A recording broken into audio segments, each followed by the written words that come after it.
20,000 people in Lexington will have to wait a little longer to see Luke Bryan in concert. We're talking with the venue owners about the reason for the postponement. And of course the weather has a lot to do with that. We're tracking more showers out there this evening. Heavier rains are on the way as we get ready to roll into the weekend. And the East Coast is on high alert, tracking Hurricane Joaquin's every turn. We'll have the very latest on the Category 4 storm ahead. Tracking, alerting, protecting. WKYT News starts now with breaking news.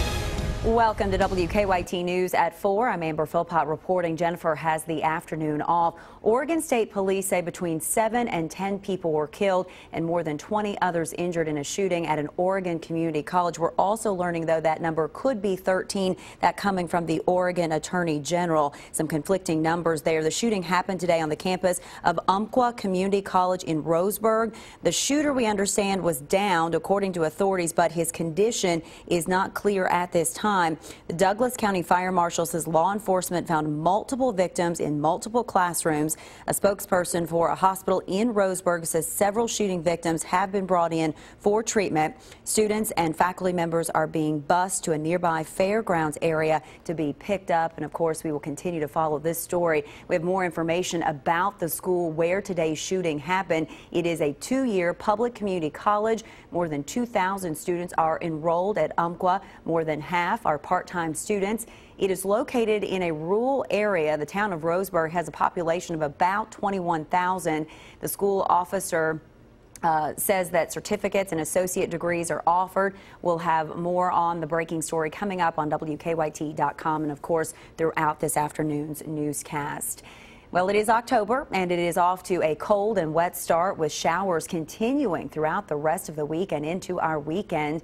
This is a live look at downtown Lexington. It is dreary out there where you can see those gray skies. Let's check in now with Chief Meteorologist Chris Bailey, who is tracking all this wet weather for us. Chris? Yeah, looking across the entire area and seeing the cloudy skies, the occasional rains that are out there, and that's a sign of what is to come as we roll into the coming weekend. October is here. It looks a lot like the last couple of days of September. Defender tracking rains in against the grain coming from the southeast and the east across the Lexington Metro. The heaviest downpour is right now on top of Versailles back to Lawrenceburg. Watch that southeastern sky for any shower development, and we're starting to see some across the east and southeast again. That'll try to lift its way onto the north and then northwest in time. Parts of southern Kentucky around Knox County, you picked up better than 1 inch of rain earlier in the day, and we're still going to hang on to those pesky showers over the next few hours. Look what's gearing up, though, across parts of East Tennessee, down into the mountains of North Carolina. That's where we're getting in on showers and thunderstorms. That will lift to the north tonight and into the day tomorrow. Big area of low pressure that is just developing across the Carolinas. We've talked about this since early this week, and there it is right on cue. Now, the big question, will it get anything from now major Category 4 Hurricane Joaquin? Well, the track on Joaquin on a lot of the computer models shifting farther and farther to the east. The official forecast from the National Hurricane Center will be updated here momentarily.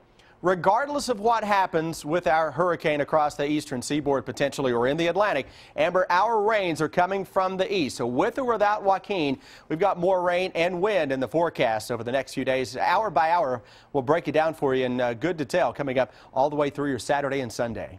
All right, Chris, thank you. A change in plans for fans of country music superstar Luke Bryan. His show at Talon Winery tonight has been postponed because of the weather. Kristen Kennedy is at Talon with more on exactly why the decision was made to postpone and all the details on the new date for some 20,000 fans with tickets. It's our top story at 4. By this time today, hundreds of people were supposed to be parking here at Talon Winery, getting ready for the Luke Bryan farm tour. And as you can see, that is not the case. Soggy grounds are keeping them and Luke Bryan away. Crews entered Talon Winery around 6 this morning, hoping to start setup. Winery leaders say that turned out to be more difficult than expected. Several semis, we're told, got stuck in the wet, soggy ground while trying to maneuver around the road leading to the stage site. Because they were having trouble parking on the grass, we're told the truck started backing up on the long driveway leading out of the winery. That pushed the setup schedule back. The culmination of trucks getting stuck, setup taking too long, and worry that concert goers could get stuck too is what winery leaders say caused the Luke Bryan team to cancel Thursday's concert. They really wanted to have the show. We really wanted to have the show. We're all very disappointed. We've all done a lot of work in preparation for this, and we're hoping that Tuesday is going to be better. Everything will go as planned. Talon says Tuesday's concert will have the same timeline. Gates open at 2. The concert starts at 7. In Lexington, Kristen Kennedy, WKYT. For Luke Bryan fans that were planning on a fun night out, Rupp Arena is offering discounted tickets to their concert tonight. Luke Bryan ticket holders can now go see the Avett Brothers, their 7:30 performance at Rupp Arena for just $20. State officials across the coast are already declaring states of emergency today on the East Coast, anticipating the arrival of Hurricane Joaquin on U.S. shores in the next few days. As Steve Nannis reports, the Category 4 storm comes as coastal regions are simultaneously dealing with significant rainfall. We're prepared, and we need you to prepare and not panic. New Jersey officials fear the state could receive a 1-2 punch this weekend. The danger of being hit by 2 weather systems, Hurricane Joaquin and a separate storm system. I've signed an executive order declaring a state of emergency in New Jersey as of this morning. Governor Chris Christie says the southern part of the state is currently in the most danger. He's asking residents to stock up and be ready. Right now, the weather reports are not encouraging. I will consider evacuations if necessary. Christie has already canceled presidential campaign events through the weekend. Meanwhile, Joaquin is lashing the Bahamas, and other areas along the east coast of the United States are preparing for the high winds and flooding. Residents of Marshfield, Massachusetts are still recovering from earlier storms this year that left their seawall damaged. Our concerns are the northeast winds, of course. North Carolina Governor Pat McCrory proclaimed a state of emergency for his state as well. McCrory is concerned for the Outer Banks and coastal region, which has already received a week's worth of nonstop rain. We are talking about the real possibility of deadly flooding in many areas around our state. Forecasts show Hurricane Joaquin could be near North Carolina by Monday and New Jersey by Tuesday. I'm Steve Nannis reporting. Rain from a different storm system has been drenching the southeast overnight. One person died in Spartanburg, South Carolina, when flash floods suddenly submerged cars there. The case against a Lexington man accused in 2 violent crimes has been waived to the grand jury. Adam Duff was in court this morning for a preliminary hearing. He's charged with arson and robbery. Last month, firefighters say he set a house on Leestown Road on fire. I'll leave. I'm going to set your GD house on fire. Minutes later, after the accused went downstairs, they looked out the balcony to see if he was gone, and the accused made the statements, "I've just set your house on fire." Good Samaritans were able to rescue the homeowner. Then days later, police say Duff was involved in a shooting and robbery on Warfield Place. During the hearing today, the judge expressed concern that Duff's bond isn't high enough. A bond hearing has been set for October 15th. We'll have more details from court ahead at 4:30. Tonight, friends and family will honor a Bath County teenager who was killed in a car crash. Waylon Donor was just 15 years old. He died last Friday when the car he was riding in crashed into a semi in Mount Sterling. Tonight at the Bath County High School football field, friends and family will hold a prayer circle and release balloons in his honor. We'll have more from Bath County from the high school tonight on WKYT News at 6. We are working on a number of other stories for you on WKYT starting at 4:30. Sam Dick joins us now from the newsroom with a look at some of the news in progress. Hello, Sam. Good afternoon, Amber. Statewide test results for schools here in the Commonwealth were released overnight, and there is some good news for Fayette County Public Schools, but school leaders know there's still room for some improvement. The district's overall 2015 score is 68. That's more than a 2-point increase from last year and means that Fayette County schools are no longer considered in need of improvement kind of district. Bryan Station High School, for one example, its score increased by nearly 3 points, but it's still the 17th lowest scoring high school in the state. William Wells Brown Elementary was the lowest performing elementary in the state last year. Good news today, William Wells Brown improved by more than 19 points, the most of any school. Coming up on WKYT News at 5, we'll have reaction on the test scores from school officials.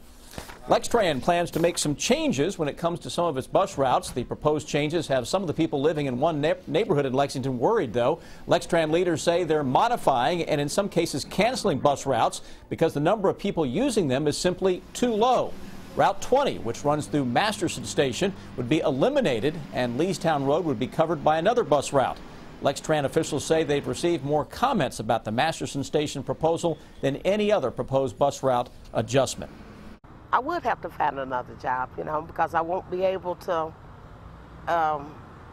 get here, you know. The public will have one last opportunity to speak to LexTran about these changes. That will be at their board meeting on October 21st. And tonight at 6 on WKYT, the Bluegrass poll asked voters if Rowan County Clerk Kim Davis should be required to issue marriage licenses. And is that issue a factor in the governor's race this year? That's a look at some of the news in progress. Amber, back to you. Sam, thank you. Now to some stories making headlines across the nation at 4. The Obama administration says the U.S. air campaign will continue in Syria despite being blindsided by Russia's admitted involvement. A spokesman for Russian President Vladimir Putin is admitting the airstrikes in Syria are targeting not only Islamic State militants but other extremist groups. But there has been concern that the airstrikes are to protect Syrian President Bashar al-Assad from those who are trying to oust him. Meanwhile, Putin is denying reports that airstrikes have caused civilian deaths. A law that provides medical treatment for 9/11 first responders has expired because Congress didn't act. First responders who rushed to the World Trade Center after the terrorist attacks and now suffer from illnesses will still be able to get their health care for now, but federal officials who administer the program say it will face challenges by February and will have to start shutting down by next summer. Last month, comedian Jon Stewart held a rally on Capitol Hill to lobby Congress to extend that funding. A major transition is underway for retailers and consumers. More on the chip card transition deadline ahead in Money Watch. And a hotel chain is the latest to fall victim to credit card hackers. What they're offering to protect their customers ahead on WKYT.